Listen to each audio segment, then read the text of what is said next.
Welcome to Talk About Topeka. I'm Chris Schultz. Tonight, I'll be joined by a multi-award winning photojournalist, a roaster, master barista, U.S. and World Barista Competition judge, and the co-owner of PT's Coffee Roasting Company.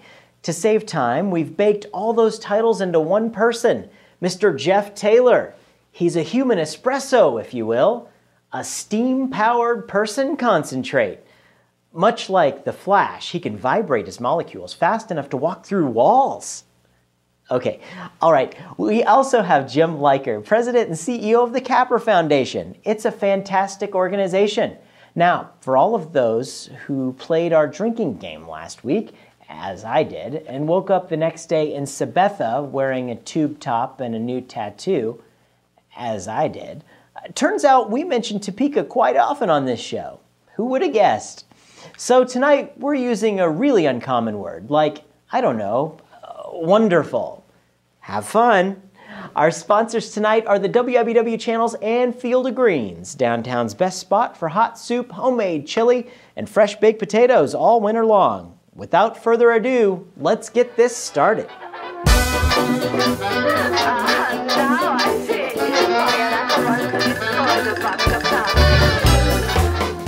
When I was growing up in Topeka, I always remembered our local newspaper as something of integrity. If you think about how our newspaper is the prime method for recording our history, then fair and balanced journalism should be something that we all should demand.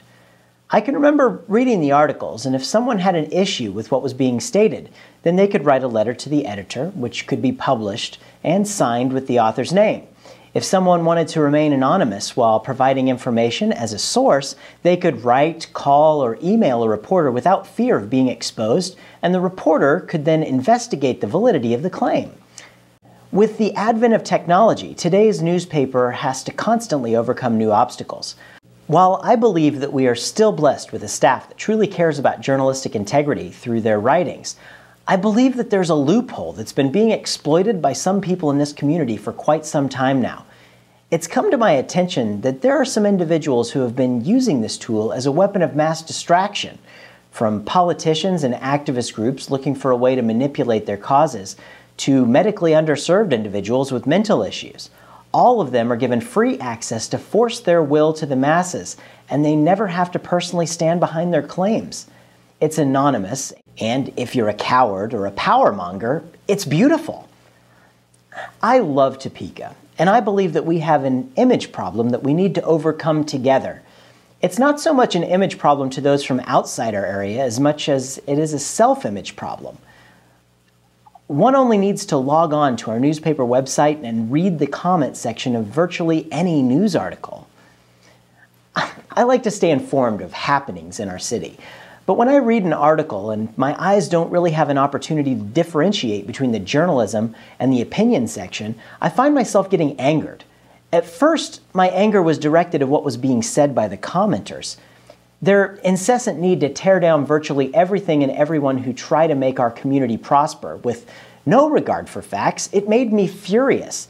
It wasn't long before I was reading slanderous comments made about myself. Let me be clear. I have personally posted only 2 times on the newspaper's website as a commenter. Both times were to respond to slander being thrown around by anonymous voices about myself and my family.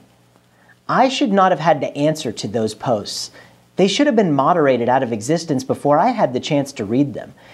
Instead, they remain, to this day, attached to the articles for all of our future history to read. That is what turned my frustration to a different direction.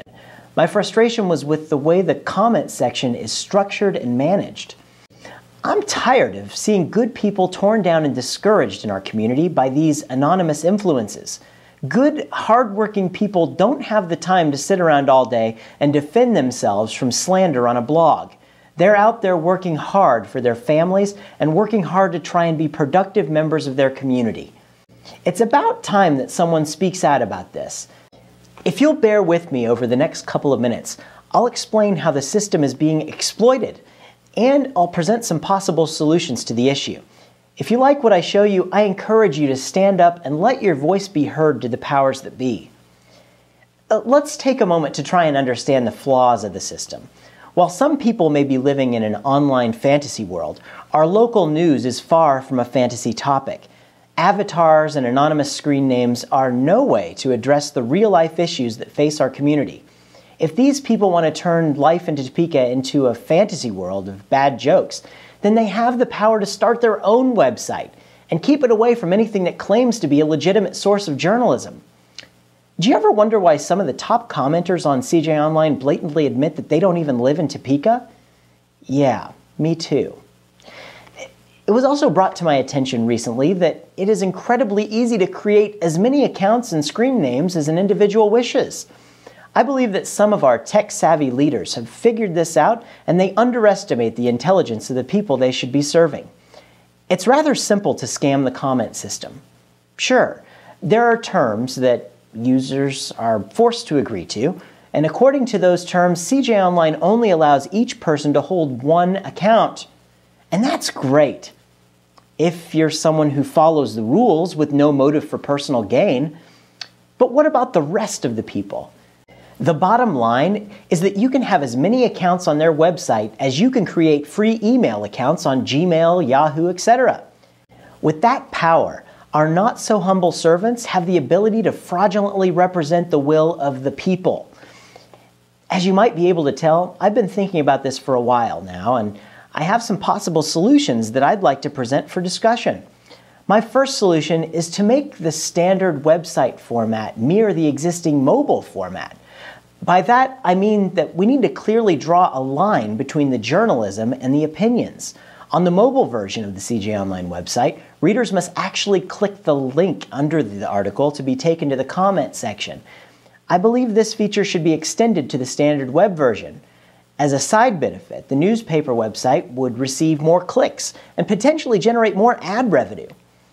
I also believe that the veil of anonymity should be raised and that people should be willing to personally stand behind their comments.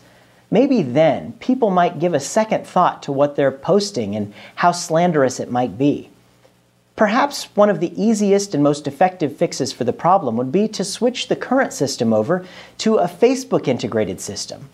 This would allow any current member of Facebook to comment real-time on any article while spreading their comments on their timeline and organically advertising CJ Online's site. This would also level the playing field for new users who might like to make a comment on a story but are silenced by waiting for an admin to approve their account. In that case, the admin could spend more time moderating comments and less time approving and setting up user accounts. The technology is available to put an end to this epidemic that's plagued our community. I implore the Topeka Capital Journal's staff to investigate these issues. As a concerned citizen and an avid reader of CJ Online, I would be willing to help out, free of charge, to help work out a viable solution. To everyone else, it's important to understand that this doesn't stop with CJ Online. We all must do our part. If you're a grown adult who thinks that your snarky, childish comments are moving us forward, please stop. If you're a person of authority who's violating our trust with anonymous rhetoric, please stop. When you act like this, you're hurting our community. You're hurting your friends. You're ultimately hurting yourselves. You're hurting all of us. This is our community. Our forefathers built it, and now it's our job to make sure we can give it the best chance of success for future generations. Friends, let us not take that responsibility lightly.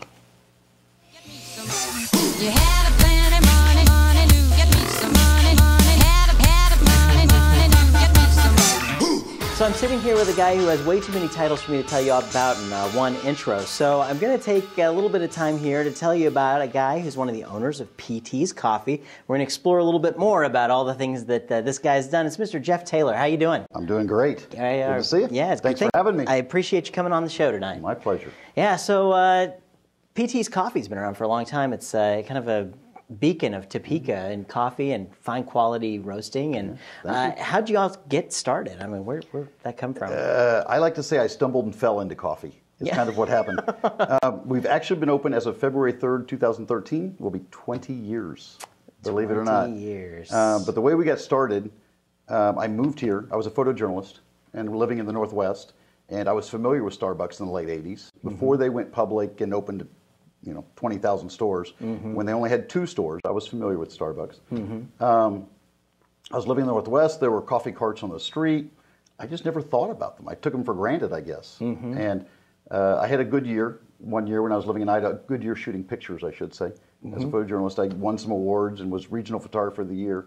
4 states, 4 Northwest states, and 3 provinces of Canada or something like that. Cool, very But I had a cool. good year. And usually in any career, when you have a good year, you get job offers. Yeah. And I'm from Kansas originally. And my mom was getting a little bit up there in age. And so I thought, I should be closer to home. So I took the job in Topeka. It's also nationally renowned for its photographers. So I thought, well, this would be a good 2 or 3 year stop to visit with family, work at a good newspaper, and then move on from there to bigger things and bigger cities. And you know how that goes. Absolutely, yeah. And I moved here and there was no coffee. It was pretty much that simple. And since I pretty much live on coffee, I started looking around and couldn't find a good coffee shop, good coffee, and I didn't know what to do. So I found myself driving to Lawrence every weekend. Wow. And then one day I drove home and thought, this is insane. Why am I driving 30 miles a day, 60 miles a day, 30 each way, just to get a cup of coffee? This is crazy. Yeah. And so I thought, I'm just going to open a coffee shop. It can't be that difficult, right? And there it is. So we did. It just so happened my business partner, Fred Polson, who at the time was also my roommate, he was managing a national chain shop, Schlotzsky's, just down the street. Yeah. And so I talked him into and brought him kicking and screaming into the business to help me. So basically because I couldn't shoot pictures and run a coffee shop. Yeah. And so I thought, man, Fred, if you'll run this, I'll give you half the business. And he said, okay.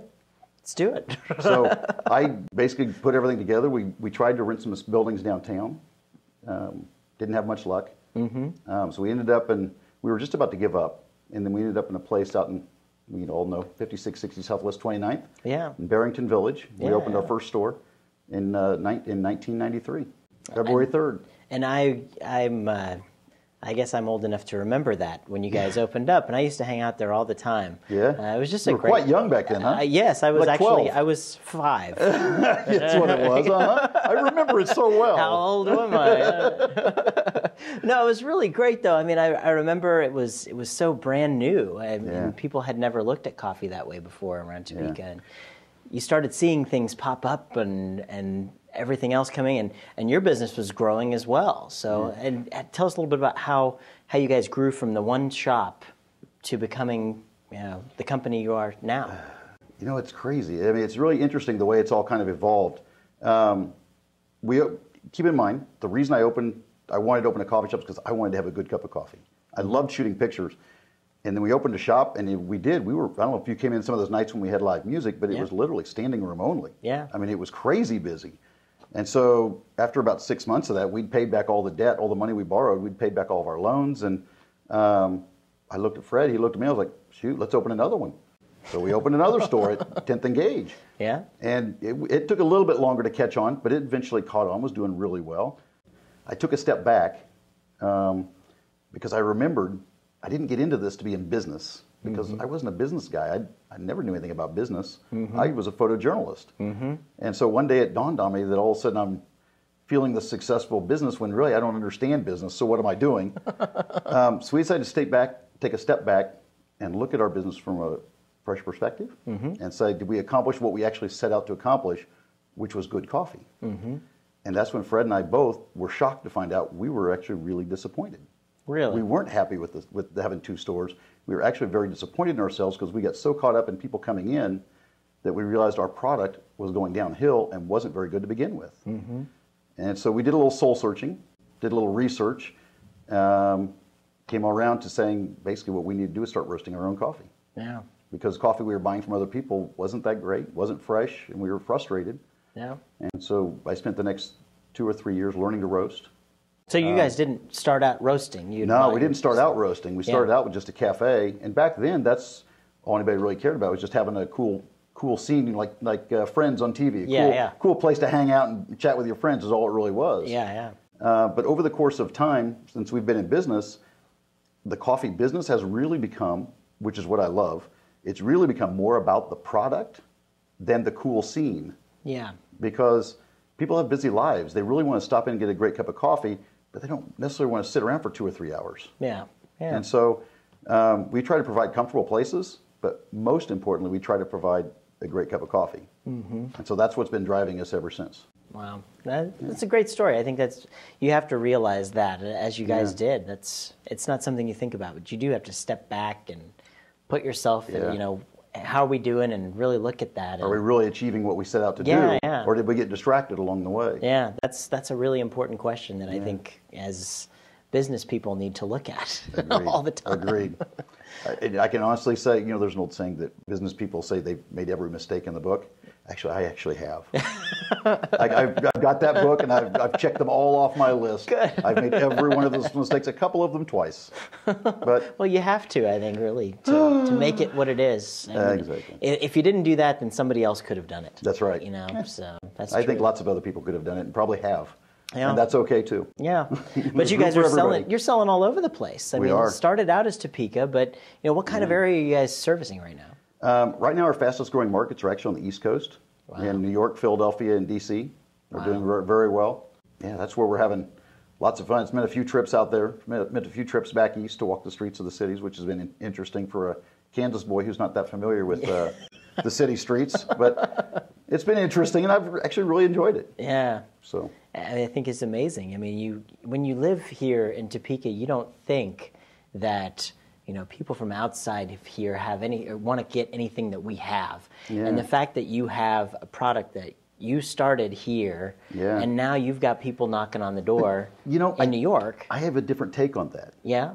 Because I think everybody here should understand we have a lot of things that have come from here. And I don't just mean Kansas, I mean Topeka. Yeah. Payless Shoes, hello, known worldwide. Yeah. It started right here in Topeka. Pizza Hut. One of my favorite stories when I go to, because I haven't told you that part yet, but I also travel now to buy coffee. A lot of people in Topeka know that. I think I tell everybody. But when I go to El Salvador, when I go places, and they say, "Where's Topeka?" That's something I do get all the time. Is where's Kansas? Yeah. I mean, if you live in El Salvador, Guatemala, or Colombia, they don't know where Kansas is. They know where the United States is. But they'll say, "So where's Topeka, Kansas?" And I'll say, "Well, Payless, right?" And they're like, "Oh yeah, it's right over there." It started in Topeka. Topeka's right in the middle of the United States. Yeah. And so we actually have a lot to claim as a quote-unquote claim to fame. Yeah, absolutely. The city has a lot to be proud of and should keep building on it. They should. Well, what do you think, from your worldly experiences, and it's not just, you do travel outside of the country all the time. You see a lot of different examples of communities.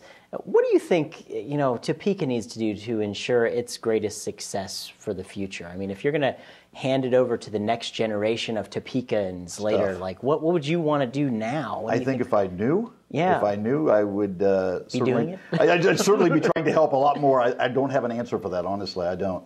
I think we got some smart people in Topeka who are all working on it, and I'll let them keep working on it because I don't think it's an easy answer. No, it's not. It's really not an easy answer. And I think people just have to continue doing what they do best and doing it best. They care about the community. Yeah. Care about the people around you, care about the community, and that's all it really boils down to, I think. Yeah. And keep building it.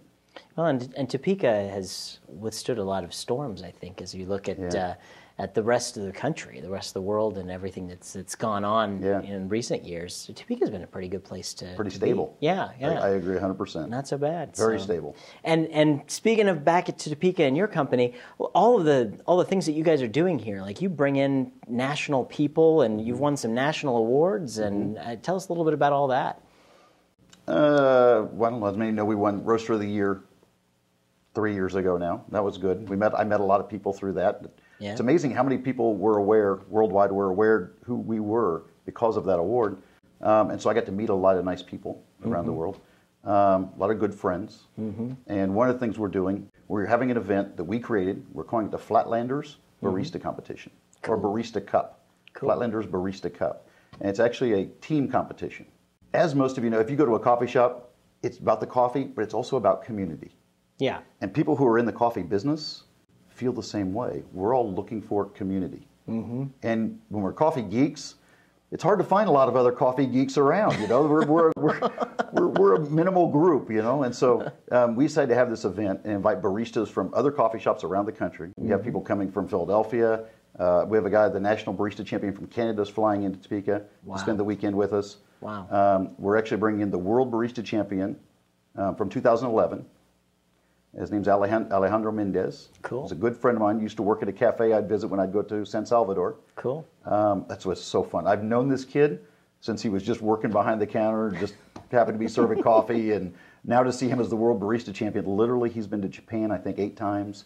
He's been to Australia. He's been all over the world representing the specialty coffee industry, and he was a barista just like every barista that works for us. And it's so fun to see him grow and learn. And now he's been kind enough to I don't know, show me a gesture by coming to visit, which I'm very happy about, very proud of. I'm very Absolutely. happy. And he is coming, and his boss is coming, Leiker, who was his trainer. Wow. They're both coming to visit. Wow. Yeah, that's next week. And we're also bringing in 3 coffee producers. Wow. To talk to people in Topeka and to talk to our customers about what we go through in buying coffee and what they go through, because people forget we're in a farming state. Mm-hmm. Coffee is an agricultural crop. Yeah. I'm in the farming business is what I'm in. Yeah. I know you don't think of it because you think of it as coffee cafes. Yeah, yeah. I'm actually in the farming business. Yeah, I that's work with true. farmers on a regular basis. That's what we do. Wow. And it's fascinating to me, because there's a real connection there. You just don't think about that. You don't see it that way because cafes tend to be kind of, I don't know, a place to get away, a place of community, and you have a cup of coffee and sit back and read or whatever, but it's about the product is an agricultural product. And so it's been fun for me to bring them here and chat about the farms around here. It's going to be a lot of fun. Tell us a little bit about, you have a new website being launched here. Tell us about what that is. Among other things that are going on with the Flatlanders Barista Cup, all that, we've actually been working on a new website for the past 8 months, and it's launching, actually it launched last week, so we're very excited about it. Excellent. So go visit ptscoffee.com. What's down the pipeline for PT's Coffee? You mean after next week? Yeah, pretty much. Actually, we have a lot of plans, but nothing I can really talk about right now. So it's right now I'm just focused on getting through next week. That's the story of my life, really. I'm telling you. I'm so looking forward. This is going to be so much fun, though. I mean, Pete Licata, who's a barista that used to work for us and got 2nd place in the World Barista Champion, actually. Unfortunately, not when he was working for us. He moved to Hawaii to work for a coffee roaster over there, and he got 2nd place in the World Barista Competition that year.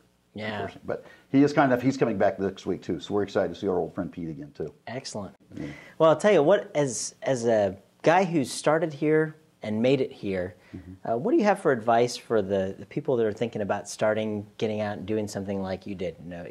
What advice do you have for them for the future? Just love it? Love it and be passionate about it. It's fun. I don't have answers. I don't have that. I just know I get up every day and I love what I do. And I think if you love what you do, you're more eager when you get out of bed in the morning. I think that's true. And if you're eager when you get out of bed, it just makes the day go a little bit smoother. That's true. So it also helps to get out of bed and have a cup of PT's coffee. It does help. I must admit that does help a little bit. Well, Jeff, I thank you so much for coming and visiting with us. I can't let you go till we do the notorious lightning round. Okay, that's where I put 60 seconds on the clock and I ask you a bunch of silly questions here. No. So, all right. Oh, not yet. How'd you know? All right, let's go. What's your favorite kind of food? That's a good question. I don't have one. I like. Have you seen me? I like food, so that would be my favorite kind. The kind all of the above. Yeah, all of the above. Exactly. All right, and let's see. Paper, rock, or scissors? Rock. I'm sorry, you lost. Figures. There you go. Let's see. What's your favorite color? Brown. Okay. Paper or plastic? That surprise you, brown? No, not at all. There you go. Paper. Every day, paper. I figured that, Always on the paper. Let's see. In your opinion, what was the greatest movie ever made? Ooh. I love Field of Dreams. I'm also a sports junkie, too. And I love the movie Field of Dreams, but there's been a lot of really good movies, so I don't know. But Field of Dreams would be right up there. Casablanca's a great one, too. That's a classic. That's very true. What did you have for lunch today? I didn't eat lunch today. See, working through lunch. I know. I think I may have had one slice of pizza. Let's see. And what's your favorite television show to watch every Tuesday night at 9:30 on my TV? This would be it. Talk about Topeka. Hey, there we go. Hey, thank you so much, Jeff. I really appreciate you coming by today. Thanks for having me. Absolutely.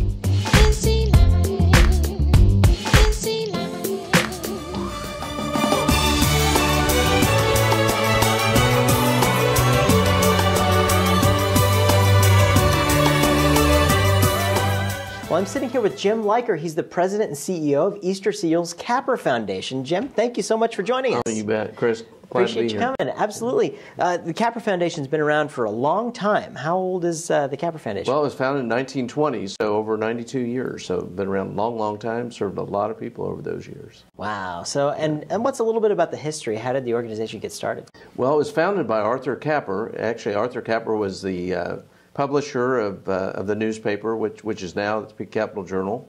Owner of WIBW TV and radio. Had newspapers, literally publications all over the country, and became governor of Kansas and was a U.S. Senator for Kansas for 30 years. Wow. And he and his wife did not have children, but they started a fund to help children with disabilities back in 1920. So that's how it all got going.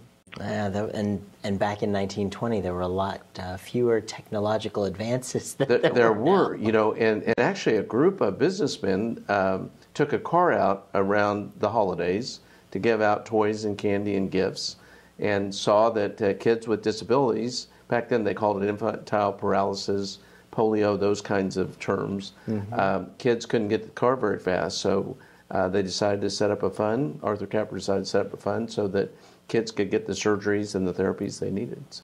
That's wonderful. That's absolutely wonderful. And the goodness of people's hearts just coming together. Unbelievable. You see it on a daily basis. A lot of people volunteer and help out. How do folks typically interact with the Capper Foundation? Well, again, a lot of it's word of mouth. We certainly do marketing and get our name out there, but a lot of it's word of mouth from other parents. We also have a lot of volunteers, a lot of donors, a lot of people that are involved with us. That's really, I think, our strength, that we've engaged and involved a tremendous amount of people that, as you say, have very generous, supportive hearts and really want to help out, and they do. Well, what kind of things do you guys do throughout the year that folks at home should be aware of? Any kind of events or big fundraisers or anything? Well, we do. About 40% of our budget comes from charitable contribution, which is pretty good size. Yeah. About 40% comes from fees for service and insurance and those kinds of things. And then we have some investments where some come from that too. But regarding special events, we have two main special events. In April of the year, we have an Evening as a Child. In fact, we'd love to have you guys come because it's you dress down in play clothes and adult tricycle races. We have an auction, silent auction, live auction, lots of games, lots of fun. Have a lot of fun and raise a lot of money. I think that event raised over $110,000 last year. So a nice contribution. Very nice. And then in March, we have the Blarney Breakfast out at the Texas Roadhouse. And again, great. We tell people that's the place to be to start out your St. Patrick's Day. So, that's right. You have to do the Blarney breakfast. Well, yeah. Well, I do. My mother was Irish, so I grew up. She didn't understand why anybody worked on St. Patrick's Day. This town really gets into St. Patrick's Day. Yes, they really do. It starts out early in the morning, goes to the parade, and on into the evening. Yes, it does. Yeah. So tell us a little bit about the children who receive services from Capper Foundation. Well, again, we see, and now we've actually expanded and grown our services. We serve infants, we serve children, we serve teens, and we serve adults. But we see kids with cerebral palsy, with autism, intellectual disabilities, physical disabilities, neurobiological issues, developmental issues. You name it, we see it. There's a wide spectrum of folks that need help, and there really are, and we provide pediatric therapies. We also provide recreation and adult services around employment, around day services.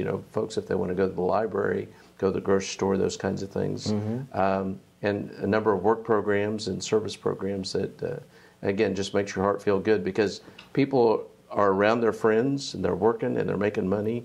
And rather than sitting home, sitting on the couch, watching TV. So. Absolutely. Yeah, that's a wonderful thing to know that you've and even helping somebody. I mean, just getting a job and doing things and really getting that feel of really being able to get into the community is a wonderful thing. And part of that, Chris, too, is we're real proud of the fact that we give people choices. It's not just one job opportunity. We have folks working out in the community at Walmart and Olive Garden and things like that with supported employment. We also have a business support center where they can work. We have a furniture refurbishing shop where they can either build or refurbish furniture. We have a small engine repair shop where they can learn to repair chainsaws and lawnmowers and weed eaters and those kinds of things. So again, a lot of options and opportunities for them. It's great to know you guys are doing all that stuff for we folks. are. So bring your car down for detailing or bring your furniture in, we'll refurnish it for you. And the good news about it, again, the folks working on it get paid to do that. And so the more work they have, the more they make. So excellent. And Jim, I want to talk a little bit about you. What brings you to the Topeka area and the Capper Foundation? Well, I'm pretty much a lifelong Topekan. I grew up here, went to local schools and high schools, and went to Washburn and received a master's at Wichita State. But pretty much local guy here. Have a background in management and strategic planning and marketing, and I've been at Capper now for 20 years. Wow. Doesn't seem like 20, but it's been 20. So excited. It goes fast, doesn't it? It really does. We've seen a lot of changes over the years. Yeah. Well, and you got a wonderful facility out there, and really I've seen it because I've been from Topeka my whole life as well, and I just see your facility growing. I see good things happening and so many wonderful events and so many people that you've helped, and I've personally met people that have been affected by the generosity of the Capper Foundation, and to them you've changed the entire world for them, and I really think you deserve a round of applause or something. Well, and cool. and we're certainly proud of that. We believe we have the right mission and the right philosophy and certainly the right support. But we have very good therapists and folks that work with persons with disabilities. But it also in all fairness, we give a lot of credit to the children, the teens, the adults, and their parents and their guardians, because they're working pretty hard every day too. We are too, but certainly that we want to talk to folks and say, what are your dreams, what are your goals, and how can we help them happen? How can we help make those happen? So again, and then they put in a lot of work themselves for sure. Sure. So it's a team effort. And how do people get involved? I mean, maybe they have a child that has special needs, or how do they get involved with the Capper Foundation from the beginning? Well, they might be in the neonatal unit, born premature or whatever the situation might be, and they may need services. So again, the folks at the hospital may refer them, the doctors, pediatricians may refer them, other parents may refer them. So, we've been around a long time, so a lot of people do know about us, and there's a lot of word of mouth, or they go to the website, they start looking around and see what services are available. So we get a lot of referrals that way. We have an intake office, and then we screen and go through the services we can provide. Excellent. Our philosophy, too, is that everybody should pay something for their services, so we have a sliding scale. If you don't make much, you don't have to pay as much, but again, we also take insurance and other things because it's a little costly to have an operation like that. Yeah. But again, also when you're paying a little something, you tend to show up for your appointments and things like that. So it works out pretty well. And you guys are definitely helping to keep the cost affordable for people. Right. That's what it is. I mean, without that help, imagine where we would be. Right. And it's certainly more challenging. We see that in all of our services we have a kid-linked preschool and child care, for example, kids with and without disabilities in preschool together. We've seen the impact of the economy on that a little bit, where parents might lose their jobs, so maybe they can't afford child care, things like that. Or they may be out of work, or the economy's affecting their family, and again, harder for them to pay the bill for therapy. So again, you try to work with those families, get them the services they need. But that's where the special events and the fundraising and the donations and the support really comes in to help out. Excellent, excellent. Well, Jim, I thank you so much for coming and talking about Easter Seals Capper Foundation here on the show with us. I can't let you leave, though, until we do our notorious lightning round. That's where I have some silly questions here. I ask you these, we put a minute on the clock, and we see what comes out. Okay. All right. Give it a shot. Minute on the clock here. Don't worry, there's no right or wrong answers. Okay. Go. If you could bring a dead celebrity back to life and ask them one question, who would it be and what would you ask? Oh, man. Elvis Presley. And why didn't he just keep it going? It was wonderful, wonderful music. Some people think he's still well, alive. I don't know. That's true. Is he in the building? He might be here with us. I don't know. What's your favorite kind of food? I love Italian food. Excellent, excellent. Let's see. Paper, rock, or scissors? Paper. All right. Okay. Good. You won that time. Finally. Good. There we go. Regular or decaf? Well, I do both, and actually I mix them both. But do I have to choose just one? If you're choosing one. Regular. Okay. All right. Okay, good. What's your favorite color? Favorite color would be yellow. All right. And what's your favorite television show to watch every Tuesday night at 9:30 on my TV?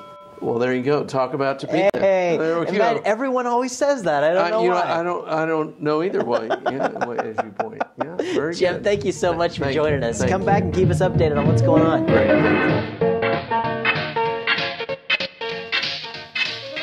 Thanks again to Jeff Taylor and Jim Leiker. This episode was sponsored by the WWW Channels and Field of Greens, downtown's best spot for hot soup, homemade chili, and fresh baked potatoes all winter long. Remember to chat with us online, check out the Topeka newsletter, and help control the pet population. I'm Chris Schultz. Until next time, keep talking about Topeka.